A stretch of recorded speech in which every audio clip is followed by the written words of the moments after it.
देखो मित्रों, मुरसानी जी, मनवीर जी, अमित जी, मोनिका जी, आप भी मेरी कविता पर ताली बजाओ। मैंने तुम्हारी उन कविताओं पर बहुत ताली बजाई जो मेरी समझ में नहीं आई।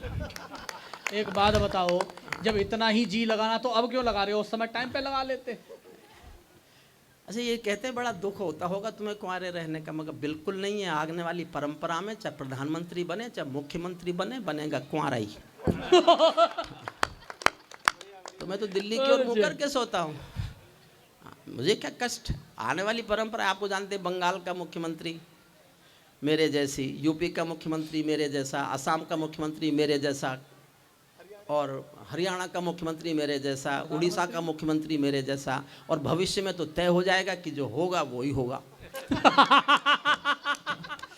सुनिए, एक कविता सुनाने का मन है, क्योंकि जिन शहीदों के परिवारों को आपने सम्मानित किया है, अभी मुझे याद आया कि उस कविता को मैं यहाँ नहीं पढ़ूंगा तो मेरा आज का कविता पाठ पूरा नहीं हो सकता। हमारे देश के एक बड़े क्रांतिकारी शहीद हुए चंद्रशेखर आज़ाद। उत्तर प्रदेश में एक ऐसी मुख्यमंत्री आई थी जिन्होंने चंद्रशेखर आज़ाद को पब्लिकली आतंकवादी कहा था। चंद्रशेखर आज़ाद के नाम के विद्यालय का पत्थर हटाकर किसी और के नाम का लगाया। एक पत्रकार ने शिकायत की तो घूम के गुस्से में बोली, कौन चंद्रशेखर आज़ाद? वो आतंकवादी। और इससे भी दुख की बात यह है कि जब उन्होंने ऐसा किया तब वो अपने बल पर मुख्यमंत्री नहीं थी, भारतीय जनता पार्टी के समर्थन से मुख्यमंत्री थी। मैंने भानु प्रताप शुक्ल का लेख पढ़ा तो मैंने सोचा 2-3 दिन में भाजपा वाले माफी मंगवाएंगे, लेकिन कोई बोला ही नहीं। मैं उन दिनों अटल जी, अडवाणी जी से मिल लिया करता था, मेरे दोनों बहुत प्रिय श्रोता रहे। मैं शिकायत लेके उनके पास गया कि आपके समर्थन के मुख्यमंत्री हिंदुस्तान में चंद्रशेखर आज़ाद को आतंकवादी कहेगी। दोनों ने कोई जवाब नहीं दिया, दोनों चुप बैठे रहे। तो मैंने कहा, आपकी चुप्पी आपकी मजबूरी होगी, मेरी कोई मजबूरी नहीं है। मैं एक कविता लेकर जनता के बीच बोलने जा रहा हूँ। और मैं बोलने के लिए निकल गया। कविता सुनिए मन से। इसके बाद मैंने एक शहीदों पर कविता लिखी है जो मेरे जीवन की सबसे अच्छी कविता है। शहीद परिवारों के सम्मान में मैं उसको पढ़ूंगा, तब कब सम्मेलन समाप्त करेंगे। मन तो मेरा भी करता है झूमू नाचूं गाऊं मैं, आज़ादी की सौगातों पर 100 गीत सुनाऊं मैं, लेकिन शबनम वाला वातावरण कहाँ से लाऊं मैं, मेघ मल्हारों वाला अंतःकरण कहाँ से लाऊं मैं दामन में दर्द तुम्हारे अपने लेकर बैठा हूँ, आज़ादी के टूटे फूटे सपने लेकर बैठा हूँ। 2 पंक्तियां समझ कर दाद देना। मैं दामन में दर्द तुम्हारे अपने लेकर बैठा हूँ, आजादी के टूटे फूटे सपने लेकर बैठा हूँ। घाव जिन्होंने भारत माता को गहरे दे रखे हैं, उन लोगों को जैड़ सुरक्षा के पहरे दे रखे हैं, उन लोगों को जैड़ सुरक्षा के पहरे दे रखे हैं, जो भारत को बर्बादी की हद तक लाने वाले हैं, वे ही स्वर्ण जयंती का पैगाम सुनाने वाले हैं। यहाँ से कविता शुरू करता हूँ। आजादी लाने वालों का तिरस्कार तड़फाता है, आजादी लाने वालों का तिरस्कार तड़फाता है, बलिदानी पत्थर पर थूका बार बार तड़फाता है, इंकलाब की बलबेदी भी जिससे गौरव पाती है। आजादी में उस शेखर को भी गाली दी जाती है, आजादी में उस शेखर को भी गाली दी जाती है। मैं दिनकर की परंपरा का चारण हूँ, भूषण की शैली का अल्प उदाहरण हूँ, इसीलिए मैं दरबारों के गीत नहीं गा सकता हूँ, मैं पीड़ा की चीखों में संगीत नहीं ला सकता हूँ, मैं पीड़ा की चीखों में संगीत। ध्यान देना, मैं तो रोया था लिखते समय, आपको कैसा लगेगा मैं नहीं जानता। इससे बढ़कर और शर्म की बात नहीं हो सकती थी, इससे बढ़कर और शर्म की बात नहीं हो सकती थी, आजादी के परवानों पर घात नहीं हो सकती थी। कोई बलिदानी शेखर को आतंकी कह जाता है, पत्थर पर से नाम हटाकर कुर्सी पर रह जाता है, पत्थर पर। सलूट करता हूँ सवाल, वाह वाह वाह, मेरे प्रणाम पहुंचे आप तक। ग्रामीण अंचल में महानगर से अच्छे पहली बार ये महसूस हुआ कि महानगरों में केवल धन कविता सुनता है और इन ग्रामीण अंचलों में मन कविता सुनता है। ये मेरा, मैं ये एहसास लेके जा रहा हूँ आपके पास। बहुत बहुत बहुत अनुभूति मेरी। मनवीर, तुझे छोटे भाई को बहुत बहुत साधुवाद कि मुझे जिद करके यहाँ ले आया, जिद करके ले आया।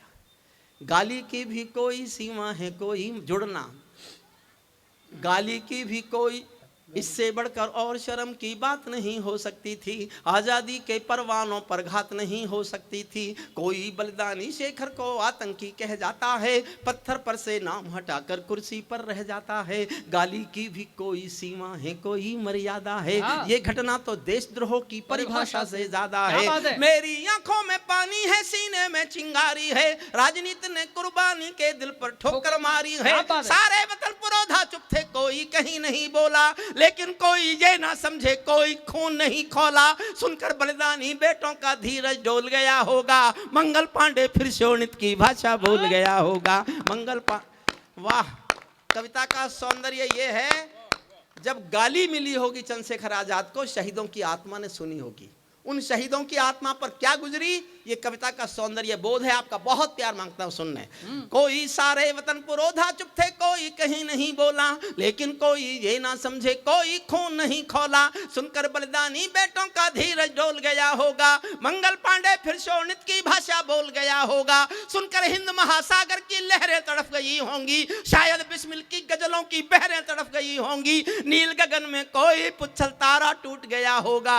अशफाकुल्ला की आंखों में लावा फूट गया होगा। अशफाकुल्ला की आंखों में लावा फूट गया होगा। भारत भू पर मरने वाला टोला भी रोया होगा। इंकलाब का रंग बसंती चोला भी रोया होगा। चुपके चुपके रोया होगा संगम तीरथ का पानी। आंसू आंसू रोई होगी धरती की चूनरधानी। एक समंदर रोई होगी भगत सिंह की कुर्बानी। क्या यही सुनने की खातिर फांसी झूले सेनानी, क्या यही सुनने की खातिर फांसी। और साहब जब बताई दिया कि मैं जाट कुल में पैदा हुआ हूं, तो जाटों को गुस्सा बहुत आता है बिना बात, क्योंकि वो दिमाग से नहीं दिल से काम लेते हैं। दुनिया में सारी बीमारी इसलिए है कि लोगों के दिलों में दिमाग आ गया। अगर लोगों के दिमाग में दिल पहुंच जाए तो सारे संसार की समस्या क्या बात है? समस्या है।